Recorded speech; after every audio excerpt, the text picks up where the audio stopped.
चलिए आज एक ऐसी घटना की गहराई में उतरते हैं जिसने पूरी दुनिया को सचमुच हिलाकर रख दिया है। एक ऐसी घटना जो शायद अंतर्राष्ट्रीय संबंधों के सारे नियम ही बदल दे। बात हो रही है वेनेजुएला पर हुए अमेरिकी हमले की। आइए मिलकर समझते हैं कि आखिर ये सब हुआ क्या और इसका हम सब के लिए मतलब क्या है। जरा सोचिए, तारीख है 3 जनवरी 2026। सुबह का वक्त है, ज्यादातर दुनिया सो रही है और तभी एक बहुत बड़ा मिलिट्री ऑपरेशन शुरू होता है। एक ऐसा ऑपरेशन जिसने लैटिन अमेरिका का सियासी नक्शा हमेशा के लिए बदल कर रख दिया। ये सिर्फ एक हमला नहीं था, नहीं, ये एक ऐसा कदम था जिसकी गूंज, जिसके झटके पूरी दुनिया में महसूस किए जा रहे हैं।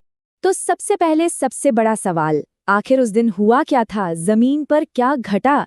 चलिए एक एक करके इन घटनाओं के सिलसिले को समझते हैं। तो ये सब हुआ कैसे? देखिए, ये कोई अचानक से लिया गया फैसला बिल्कुल नहीं था। इसकी तैयारी तो महीनों से चल रही थी। 2025 के आखिर से ही कैरिबियन में अमेरिकी नेवी की मौजूदगी बढ़ने लगी थी, जिसमें यूएसएस जेराल्ड आर फोर्ड जैसा मतलब बहुत ही बड़ा एयरक्राफ्ट कैरियर भी शामिल था। और फिर 3 जनवरी की सुबह काराकास के लोग धमाकों और अपने घरों के ऊपर से गुजरते जहाज़ों की आवाज से जागे।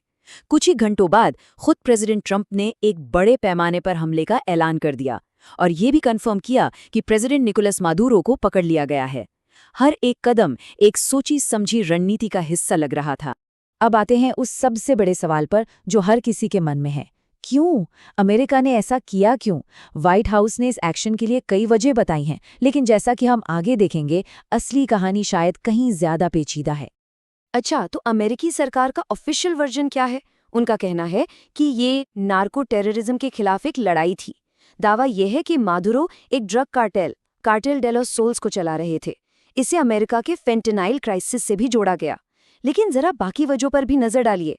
प्रवासन यानी माइग्रेशन को रोकना और अमेरिकी तेल कंपनियों का वेनेजुएला के इंफ्रास्ट्रक्चर को ठीक करना, ये बातें इस ऑपरेशन के आर्थिक और सियासी एंगल की तरफ साफ इशारा करती हैं। और फिर आता है प्रेसिडेंट ट्रंप का वो बयान जिसने सबको चौंका दिया, जब वो कहते हैं हम वेनेजुएला को चलाएंगे। तो इसका असली मतलब क्या है? सोचिए जरा, ये सिर्फ एक बयान नहीं है, ये एक इरादा है। एक ऐसा इरादा जिसने दुनिया भर की राजधानियों में अलार्म बजा दिया है। ये एक आज़ाद देश के भविष्य पर सीधे सीधे कंट्रोल करने का दावा है। जाहिर है इस हमले पर जो रिएक्शन आया वो बहुत तेज और एकदम बंटा हुआ था, सिर्फ अमेरिका के अंदर ही नहीं बल्कि पूरी दुनिया में। ये देखिए, वॉशिंगटन में जो सियासी बंटवारा है वो यहाँ साफ दिखता है। एक तरफ है सेनेटर टॉम कॉटन, जो इसे न्याय बता रहे हैं, कह रहे हैं कि मदुरो को उसके अपराधों की सजा मिलेगी।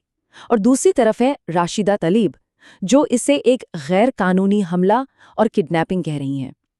ये सिर्फ पॉलिसी पर असहमति नहीं है, ये तो हकीकत को देखने के दो बिल्कुल अलग अलग नजरिए हैं जो आपस में टकरा रहे हैं।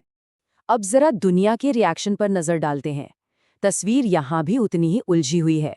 चीन और रूस ने तो फौरन इसकी निंदा की, इसे वेनेजुएला की संप्रभुता का उल्लंघन बताया। लेकिन यूके और स्पेन जैसे जो पारंपरिक अमेरिकी सहयोगी हैं, उनका रवैया बड़ा सधा हुआ था। स्पेन का स्टैंड तो खासतौर पर दिलचस्प है। वो मादुरो को मान्यता नहीं देते, लेकिन इस तरह के हमले को भी गलत मानते हैं। मतलब ये घटना इतनी बड़ी है कि इसने अमेरिका के पुराने दोस्तों को भी एक अजीब सी मुश्किल में डाल दिया है।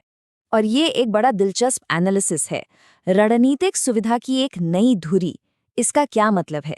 आसान भाषा में कहें तो इसका मतलब ये है कि अमेरिका की इस कार्रवाई ने अनजाने में उसके दो सबसे बड़े विरोधियों रूस और चीन को और करीब ला दिया है। ये जियोपॉलिटिक्स का एक क्लासिक उदाहरण है, जहां आपके एक कदम का नतीजा कुछ ऐसा होता है जिसकी आपने शायद कल्पना भी नहीं की। चलिए अब इन तात्कालिक रिएक्शन से आगे बढ़ते हैं।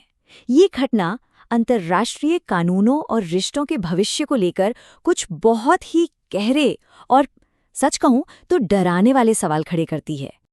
और अब वो सवाल जो शायद सबसे जरूरी है, क्या ये हमला कानूनी था, लीगल था? और इसका जवाब सिर्फ किताबों या बहसों के लिए नहीं है।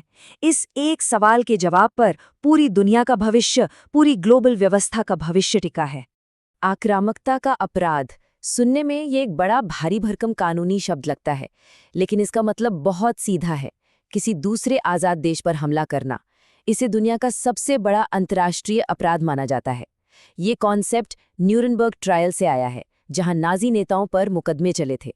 और बहुत से एक्सपर्ट्स का यही मानना है कि अमेरिका ने ठीक यही अपराध किया, और इसका आधार है यूएन चार्टर का आर्टिकल 24। ये वो दस्तावेज है जो दूसरे विश्व युद्ध की तबाही के बाद बनाया गया था, ताकि भविष्य में ऐसी जंगें रोकी जा सकें। इसका सबसे बुनियादी सिद्धांत यही है कि कोई भी देश दूसरे देश के खिलाफ सैनिक बल का इस्तेमाल नहीं करेगा। तो सवाल ये उठता है, क्या अमेरिका ने उसी बुनियादी नियम को तोड़ दिया है जो दुनिया को सुरक्षित रखने के लिए बनाया गया था? तो ठीक है, मान लेते हैं कि अंतर्राष्ट्रीय कानून तोड़ा गया, तो फिर इसके नतीजे क्या होंगे? अमेरिका को किन परिणामों का सामना करना पड़ सकता है? और यहीं अंतर्राष्ट्रीय कानून की कड़वी सच्चाई सामने आती है। जवाब है लगभग असंभव। क्यों? क्योंकि अमेरिका के पास यूएन सिक्योरिटी काउंसिल में वीटो पावर है। मतलब वो अपने खिलाफ आने वाले किसी भी प्रस्ताव को, किसी भी सजा या पाबंदी को अकेले रोक सकता है। ये एक ऐसा सिस्टम है जो दुनिया के कुछ सबसे ताकतवर देशों को हर तरह की जवाबदेही से बचा लेता है। ये जो बात जेफरी रॉबर्टसन कह रहे हैं, ये वाकई में डराने वाली है।